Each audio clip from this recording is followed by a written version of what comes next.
네, 08번 부채와 자본에 대해서 설명하겠습니다. 01번 문제입니다. 의류를 판매하는 여왕 패션의 거래 자료이다. 6월 30일자의 회계 처리로 옳은 것은 입니다. 6월 20일 나여왕 사장은 동대문 새벽시장에서 의류 50만 원을 외상으로 구입하다. 해당하는 분계는 여러분하고 같이 한번 해보겠습니다. 그러면 차변에 상품 50만 원, 대변에 외상 매입금 50만 원 되겠죠. 6월 20일에 구입한 의류대금을 약속어음을 발행하여 지급하였다. 6월 20일이고요. 6월 30일은요. 그러면 외상매입금이 차변에 줄어들겠죠. 얼마? 50만원. 대변에 지급어음 50만원 되겠습니다. 그리고 7월 30일 날에는 6월 30일 발행한 어음이 만기가 되어서 당좌 예금에서 인출되다.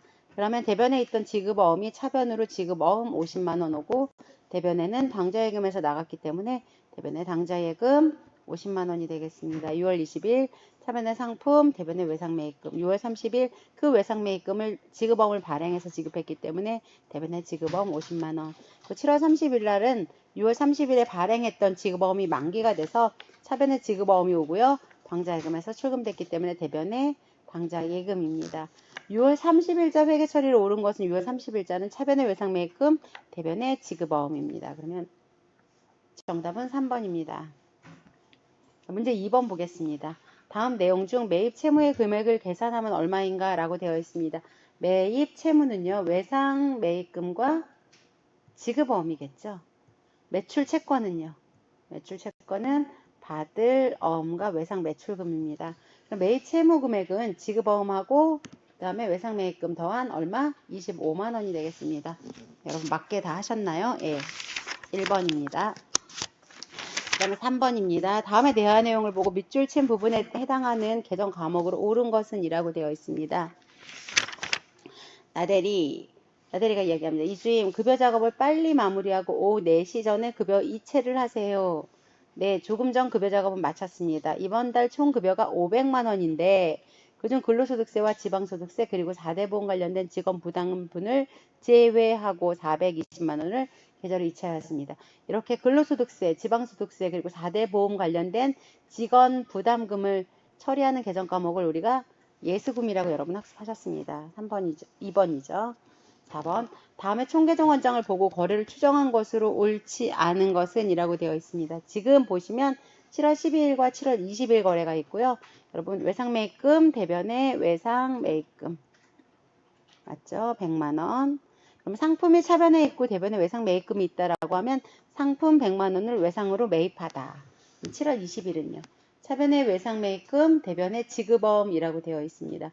외상매입금 중 일부 60만원을 어음을 발행하여 지급하다겠죠.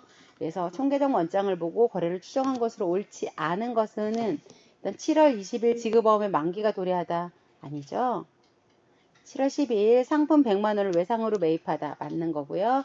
7월 20일 외상매입금 중 일부 60만원은 약속어음을 발행하여 지급하다. 맞고요. 그래서 100만원 중 60만원을 어음을 발행해 지급했기 때문에 우리는 외상매입금 잔액은 40만원이다. 네, 2, 3, 4 다 맞고요. 1번이 틀립니다. 그래서 4번은 1번입니다. 5번 다음의 내용에서 기역, 니은에 해당하는 내용으로 알맞은 것은 이라고 되어 있습니다. 지금 보면 상품 매장 직원의 유니폼 이때 우리가 처리하는 계정을 복리 후생비라고 하죠. 외상으로 구입했다라고 하면 미지급금이 되겠죠. 그 다음에 두 번째, 니은 고객들에게 판매할 의류. 우리가 판매할 의류를 뭐라고 하죠? 상품이라고 하고 외상으로 했다라고 하면 외상 매입금이라고 합니다. 그래서 답은 미지급금과 외상 매입금이 있는 답은 정답은 2번입니다. 6번입니다. 상품을 계약하고 상품 인도 전에 계약금을 수령한 경우에 대변 개정 과목은 인도 전에 계약금을 수령했다라고 하면 차변에 돈이 올 거고요. 대변은 우리가 미리 받은 거다라고 해서 4번 선수금 계정을 쓰게 되어 있습니다. 네, 7번입니다. 외상 매입금 계정에 차변에 기록되는 거래로 옳은 것은 외상 매입금의 발생은 대변이죠, 여러분. 차변에 왔다라고 하면 외상 매입금의 감소예요. 외상 매입금이 감소됐다라는 거는 케이스를 보면 1번 외상 매입금을 갚은 경우죠. 갚은 경우. 두 번째는 그 외상 매입금을 지급어음을 발행한 경우겠죠. 그러면 상품을 외상으로 매입하다 이건 차변에 기록되지 않아요. 대변에 기록돼요. 미품을 외상으로 매입하다. 이때는 외상 매입금 계정이 아니라 미지급금 계정이에요. 3번 상품을 외상으로 매입하고 어음을 발행하다 라고 되어 있어요. 매입하고 어음을 발행했으면 외상 매입금 계정은 거쳐가요, 거쳐가지 않아요? 거쳐가지 않습니다. 이럴 때는 우리가 차변의 상품, 대변의 지급 어음이라고 하기 때문에 외상 매입금 계정 자체가 나오지를 않아요. 4번은 상품 외상 매입 대금을 보통 예금에서 이체하다. 뭐 한 거래예요? 외상 매입금을 갚은 거다. 그래서 정답은 4번입니다. 8번 보겠습니다.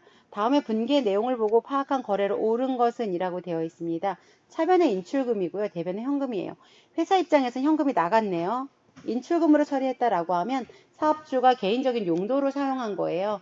그래서 사업주가 현금을 추가로 출자하다라고 했으면 차변의 현금이고요. 대변의 인출금이었겠죠. 사무실에서 사용할 현금을 인출하다는 실제로 이거는 인출금 계정이 아니죠. 3번 보면 사업주에게 사업주 장려 등록금에 사용하기 위한 현금을 지급하다라고 하면 사적 용도로 썼을 때 우리가 나간 현금을 처리하는 계정을 차변에다가 인출금이라고 표시합니다. 직원이 회식을 위해서 현금을 인출하다. 이때 인출금이라고 하지 않죠. 이게 금액이랑 내용이 정해져 있지 않기 때문에 이때 우리가 가지급금이라는 계정을 씁니다. 정답은 3번. 사업주에게 사업주 자녀 등록금을 사용하기 위한 현금을 지급했다라고 하면 차변의 인출금, 대변의 현금이라고 씁니다. 9번. 다음의 자료를 위하여 기말 자본금을 구하면 얼마인가 라고 되어 있습니다. 자본금에 더해지는 항목은 우리가 추가로 출자했을 때 추가 출자 또는 수익 발생 시 자본금에 더해지게 됩니다. 그러면 수익이 얼마나 발생했죠? 총 수익이 250이고요. 총 비용이 200이기 때문에 수익은 50만원 발생했습니다. 그리고 보시죠. 이거 인출금 계정을 한번 보면 되겠죠. 이거는 차변의 인출금 8만원, 대변의 보통예금 8만원. 어떤 경우죠? 통장에서 8만원이 나갔는데 사업주 개인의 용도로 쓴 거예요. 그럼 자본의 감소죠. 그렇기 때문에 추가 출자가 아니고 이거는 인출금 발생. 이건 자본의 마이너스 요적인 요소겠죠. 수익은 더해주고 인출금 발생된 것만큼 마이너스 시켜주면 100만원에서 50만원을 더하고 8만원을 뺍니다. 142만원. 답은 9번에 3번입니다. 이해되시죠, 여러분? 우리가 기말 자본금이 커지는 이유는 수익이 발생했을 때 또는 추가 출자가 있었을 때 개인적인 용도로 가져가면 자본에서 마이너스를 해줘야 됩니다. 10번입니다. 다음 거래를 분기했을 경우 자본의 증감 변동이 있는 경우가 아닌 것. 이거 9번 문제하고 동일한 문제입니다. 그쵸? 보죠. 자본의 증감 변동이 있는 거는 수익이나 비용이 발생했을 때라고 말씀드렸고요. 추가 출자 또는 개인적인 용도로 인출이었을 때 자본의 증감 변화가 있습니다. 매출처의 외상 매출금을 현금으로 회수하다 상관없죠. 은행 예금에 대한 이자가 입금되다 상관 있습니다. 사업주가 현금을 추가로 출자하다 자본의 증가되는 사항입니다. 상관 있고요. 개인 목적으로 5만원을 현금으로 가져가다 자본의 마이너스 요소죠. 상관 있습니다. 상관없는 건 10번에 1번입니다. 다음 문제 보시겠습니다. 11번입니다. 그림의 대화 내용에서 을회사가 분기할 때 대변 계정 과목으로 옳은 것은 갑회사가요. 을회사한테 스마트폰 100대를 구입하려고 해요. 그래서 어떻게 했냐면 계약금을 먼저 입금해 줬어요. 을회사 입장에서는 계약금을 받았겠죠. 차변의 돈, 그 다음에 대변의 미리 받은 계약금이기 때문에 선수금이라고 하고요. 그렇기 때문에 여기에서 맞는 계정 과목은 4번 선수금이 되겠습니다. 그래서 선수금, 선급금 미리 준 갑의 입장에서는 선급금이겠죠. 을의 입장에서는 선수금이다. 12번 다음 중 재무상태표상 자본 항목으로 분류되는 계정 과목이 아닌 것은 이라고 되어 있습니다. 지금 감자차익, 주식할인 발행 차금, 주식 발행 초과금 다 자본에 관련된 계정인데요. 뭐만 단기 매매증권 평가 손익은 영업 외 손익으로 처리한다. 영업의 수익이나 비용으로 처리한다. 그래서 여러분들이 자본에 관련된 것들은 다 끝났습니다.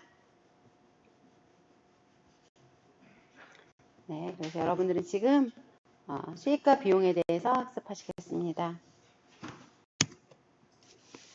09번 수익과 비용입니다.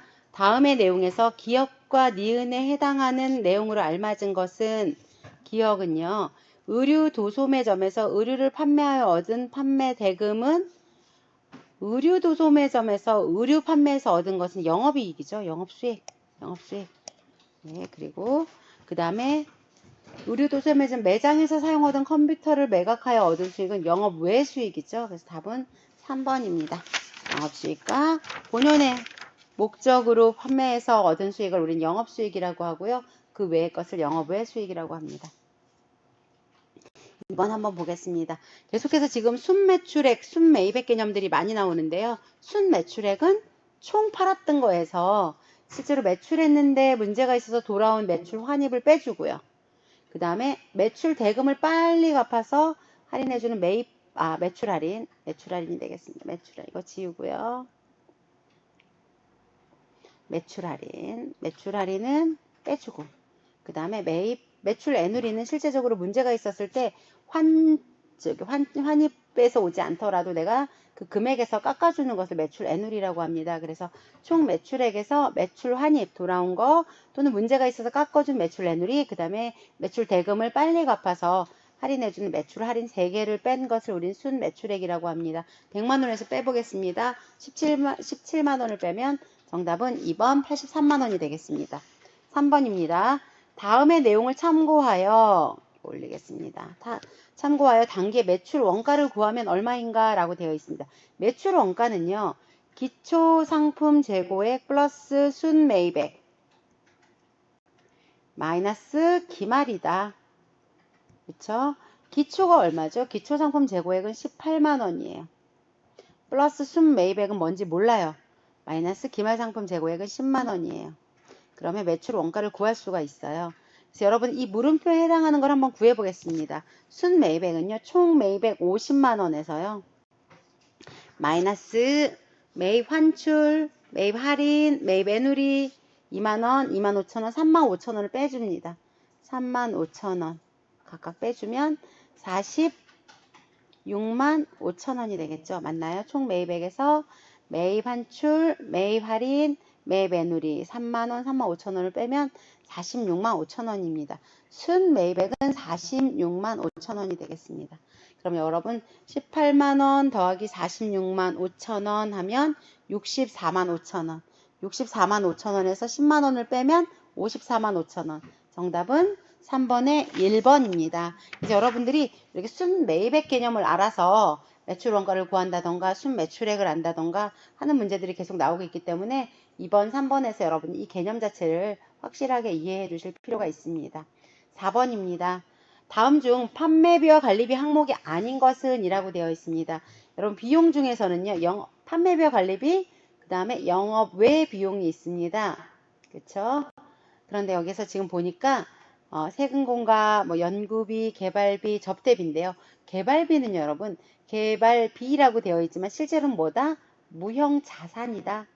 그래서 아닌 것은 4번의 1번이다. 연구개발비는 판매비와 관리비에 들어가요. 세금가공과도 마찬가지고 접대비도 마찬가지고. 정말 모른다. 그럼 실제로 시험 볼 때는 계정 및 적용 등록 열어서 봐야 되겠죠. 지금 우리는 객관식 시험이기 때문에 개발비라고 해서 1번을 정답으로 하시면 되겠습니다. 5번입니다.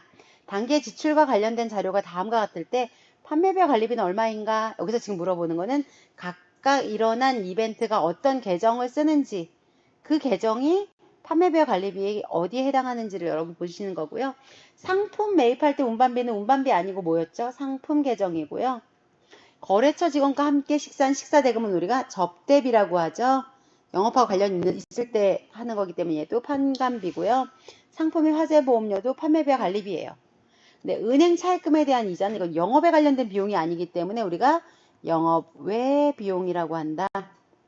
그래서 판매비와 관리비는 10만원 접대비와 7만원 보험료 합해서 17만원. 5번의 답은 1번입니다. 체크하셨나요? 6번 보겠습니다. 다음 중 영업 외 비용으로 분류되는 것이 아닌 것은 이라고 되어 있습니다.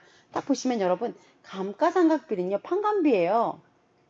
그렇죠? 유형자산을 감가상각하거나 우리 감가상각비로 처리를 하게 되는데 판관비죠. 판매비 관리비. 6번에는 정답은 1번이라고 여러분 체크하시면 되겠습니다. 마지막 이제 결산입니다. 주식회사 보배는 2018년 10월 1일에 사무실 임차료 1년분 120만 원을 지급하고 다음과 같이 분기하였다. 즉 비용 처리했다라는 거죠. 근데 임차료를 10월, 11월, 12월 3개월 거는 이번 임차료가 맞지만 내년에 해당하는 9개월분은 임차료로 처리하면 안 되죠. 그래서 대변에 임차료 빼줘야 돼요. 우리 뭐라고 쓴다? 선급한 비용이라고 쓴다. 이건 뭐예요? 비용의 이연이다. 그다음에 1번, 2번 같은 맥락인데요. 2번 한번 보겠습니다. 다음 내용에 대한 설명으로 옳지 않은 것은 6개월분의 보험료 30만 원을 보통예금 계좌에서 이체하였습니다. 11월 1일 분계는 차변의 보험료 30만 원, 대변의 보통예금 30만 원이었습니다. 결산이 됐습니다. 지금 11월하고 12월은 단기에 해당하니까 보험료로 처리함이 맞지만 1월부터 4월에 해당하는 4개월분에 대해서는 보험료로 처리하면 안 됩니다. 그래서 대변에 보험료 얼마만큼? 지금 6개월에 30만 원이기 때문에 한 달에 5만 원이고요. 5만 원 곱하기 4개월, 그래서 20만 원. 이걸 우리가 뭐라고 하죠? 미리 준 비용이다. 선급 비용이라고 하죠. 네, 대한 설명 한번 읽어보겠습니다. 손익계산서에 표시되는 보험료는 11월, 12월분에 해당하는 10만 원이다. 오케이, 맞습니다. 2번, 재무상태표에 표시된 선급비용은 아까 20만 원이었죠. 20만 원이다. 오케이, 맞습니다. 3번, 12월 31일 분기에는 선급비용 보험료입니다. 아주 맞죠. 단기분의 보험료는 30만 원이 아니라 10만 원입니다. 틀린 것은 3번, 4번입니다. 3번, 다음의 내용을 참고하여 단기의 기말상품 재고액을 구하면 얼마인가 라고 되어 있습니다. 일단 여러분들이 순매출액에서요. 마이너스 매출 원가를 빼면 뭐가 나오죠? 매출 총이익이 나옵니다. 순매출액은 80만 원이고요. 그쵸? 매출 총이익은 35만 원이래요. 매출 원가는 얼마여야 돼요?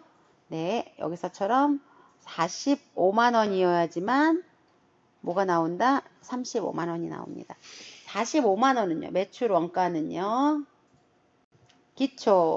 기초상품 재고액 20만 원 더하기 얼마? 순매입액 30만 원 마이너스 기말상품 재고액에 해당하는 것을 빼주면 45만 원이 나와요. X 얼마예요?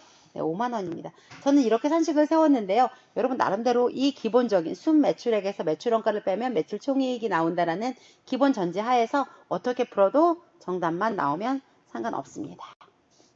네, 4번입니다. 수업 시간에도 한번 설명을 했는데 손익의 결산 정리 분계와 관련된 사항 중 기역, 니은에 해당하는 내용으로 알맞은 것은 이라고 되어 있습니다. 결산의 큰 두 가지 그 핵심 사항은 수익과 비용의 이연, 그렇죠? 그래서 우리가 손익의 이연이라고 하고 비용의 예상, 수익의 예상을 손익의 발생 또는 손익의 예상이라고 하는데 비용의 예상은 미지급한 비용을 차변에 발생시키고 미지급한 비용을 계상하는 것이고요. 수익의 예상은 발생된 수익을 대변에 계상한 다음에 차변에 미수수익이라고 표시하는 겁니다. 그럼 비용의 이연과 수익의 이연은 뭐냐면 이미 수익으로 처리했는데 단기에 처리하면 안 되기 때문에 미리 받은 수익이다라는 선수 수익으로 비용의 이연은 내가 비용으로 지불했지만 단기에 비용으로 처리하면 안 되기 때문에 내가 선급한 비용이다 라고 표시하게 됩니다. 선수 수익과 선급 비용 나온 1번이 4번에는 정답이 되겠습니다. 아주 중요한 결산 정리사항 분계의 요약이다 라고 생각하시면 되겠습니다. 네, 5번입니다. 단기 순이익이 50만 원이었으나 다음 결산 정리 분계에 누락이 발견되었다. 누락사항을 반영한 단기 순이익은 얼마인가? 여러분 수익의 지금 보면 이자 수익 중 차기분을 선수한 거 있다라고 하는 거는 단기의 수익으로 잡으면 안 되는 거죠. 그러면 이거는 빼줘야 되겠죠. 8만 원. 그 다음에 임대료 단기분 미수금액 이거는 내가 수익으로 아직 안 잡은 거예요. 더해 주시면 돼요. 그러면 종국에는 마이너스 3만 원 하게 되면 정답은 47만 원. 50 여러분 지금 5번에는 47만 원 4번이 정답입니다. 6번 한번 보겠습니다. 여러분 소모품 B를 소모품으로 처리하는 경우하고 소모품 B, 비용으로 처리하는 경우 많이 들으셨을 텐데요. 여기 한번 보겠습니다. 소모품 B 계정이에요. 즉 7월 20일 날 소모품을 구입했을 때 차변의 소모품 B, 대변의 보통 예금이라고 분계를 했습니다. 결산돼서 보니까 소모품이 5만 원 남아 있었어요. 그래서 차변의 소모품, 대변의 소모품 B에서 소모품 B로 처리한 40만 원 중에서 5만 원은 처리하면 안 됩니다. 라고 해서 대변에 넣었어요. 그래서 이거에 대한 설명으로 보면 소모품 구입 시에 자산으로 회계 처리 1,000만 원의 말씀 소모품 B로 처리했습니다.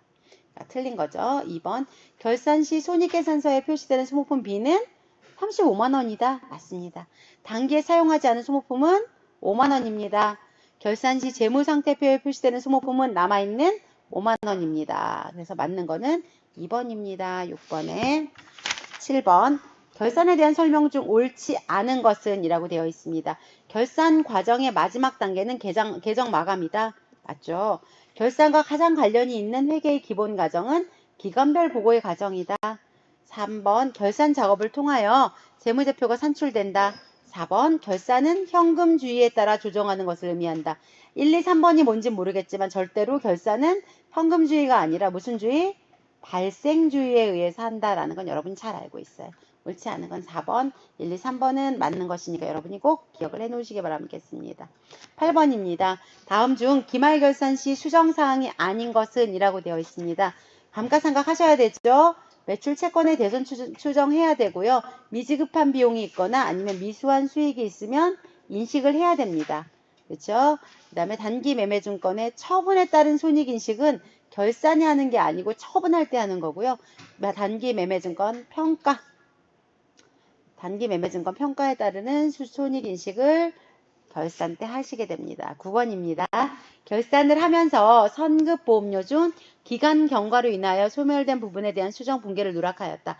여러분이 결산 때 선급 비용 얼마 대변에 보험료 했던 것을 언제 내년에는 차변의 보험료, 대변의 선급 비용 이렇게 분계를 하셔야 되거든요. 그럼 보험료는 비용이고요. 이거 선급 비용은 자산이에요. 자산을 없애고 비용을 발생시켜야 되는데 이걸 빼먹었다라고 하면 자산의 과대, 비용의 과소, 비용을 과소했다라고 하면 당기순이익을 과대했다라는 소리죠, 여러분. 그래서 당기순이익, 자산 모두 과대계상. 그 다음 비용은 과소계상. 차분 챙겨보시면 되겠죠. 9번의 정답은 몇 번이다? 1번이다. 여러분들 요 지금 상관관계를 하는 문제들이 많이 나오는데요. 차분차분 보시면 어려울 거 없습니다. 마지막 내부 통제제도와 내부 회계관리제도라고 했고 이 문제는 반드시 하나는 나온다라고 말씀을 드렸습니다. 15개 중에 하나는 반드시 나오는 문제인데요.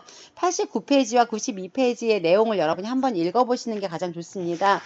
그래서 내부 여기에 지금 1, 2, 3, 4, 5를 통해서 우리가 내용을 볼 수 있기 때문에 그냥 일단 진행을 하겠습니다. 1번 내부 통제 제도의 목적에 해당하지 않는 것은 목적은 세 가지예요.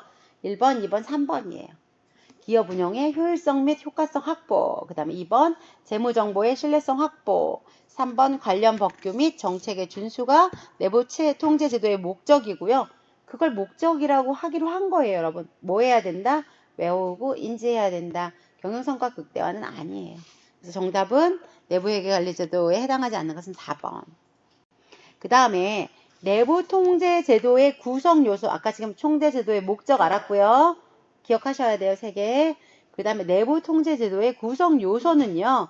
여러분 보시는 것처럼 1번 통제환경, 그 다음에 2번 통제활동, 위험평가, 그리고 4번째는 정보 및 의사소통, 5번 모니터링입니다. 뭐 해야 된다? 외워야 된다. 즉 내부 통제 제도의 구성 요소는 통제 환경, 통제 활동, 위험 평가, 그다음에 정보 및 의사소통, 모니터링 5가지입니다. 고객 관계는 해당하지 않습니다. 그 다음에 세 번째 문제는 뭐냐면 내부 통제 제도의 효과와 한계에 대한 설명. 지금 여러분이 내부 통제 제도의 목적 알아야 되고요. 구성 요소 알아야 되고요. 효과와 한계 이렇게 3가지 이슈는 목적, 2번 구성 요소, 3번 효과와 한계에 대한 설명으로 3가지를 여러분 정리를 하셔야 됩니다. 옳지 않은 것은요. 1번 효과적인 내부 통제 제도는 경영진의 업무 성과를 측정하는 데 기여할 수 있습니다. 그 다음에 직원의 위법 행위를 신속히 발견할 수 있는 게 내부 통제 제도의 효과입니다.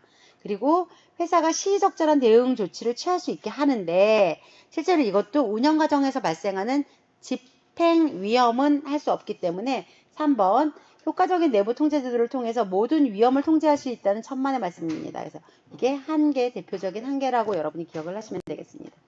네, 이제 두 문제 남았습니다. 내부 회계관리 제도가 무엇인지를 묻고 있는데요. 내부 통제 제도 중에서요. 내부 회계관리 제도는요. 재무정보의 신뢰성 확보를 주 목적으로 하고 있고요. 자산의 보호 및 부정방지 프로그램이 포함되어 있고요. 그다음 내부 통제 제도는 밀접한 관계에 있습니다. 내부 회계관리 제도와 내부 통제 제도는 밀접한 관계가 있습니다. 실제로는 아까처럼 통제 절차를 포함하지 않는다. 이게 틀린 거예요. 내부 회계 관리 제도도 뭔지 한번 여러분이 89페이지와 92페이지를 통해서 한번 정리를 반드시 해주시기 바라겠고요. 그래서 5번 내부 회계 관리 제도에 대한 설명을 옳지 않은 것은 지금 내부 회계 관리 제도에 대해서 지금 4번하고 5번의 문제가 나오고 있는데요. 읽어보면 옳은 것은 모르겠는데 옳지 않은 것은 확실하게 알 수 있습니다. 재고 실사를 통해서 자산의 도난이나 분실을 완전히 막을 수 있다? 이건 아니죠. 그렇고 여러분 맞는 것은 3개는 반드시 읽어보고 앞에 가서 한번 정리하셔서 내부회계관리제도는 자산보호와 관련된 통제는 승인되지 않은 자산을 취득한다거나 등을 예방 적발하는 체계를 말을 하고요. 부정방지 프로그램 자체는 부정을 예방하거나 예방하는 것도 또는 적발하는 체계도 다 포함합니다. 3번 경영진의 권한 남용에 대한 부정방지 프로그램이 없는 경우 통제상 중요한 취약점이 될 수가 있습니다. 옳지 않은 것은 1번, 2번, 3번은 맞는 말이고요. 그 다음에 4번은 맞지 않는 말입니다. 그래서 4번과 5번을 더하면 내부 회계 관리 제도에 대한 정의를 여러분이 알 수가 있고요.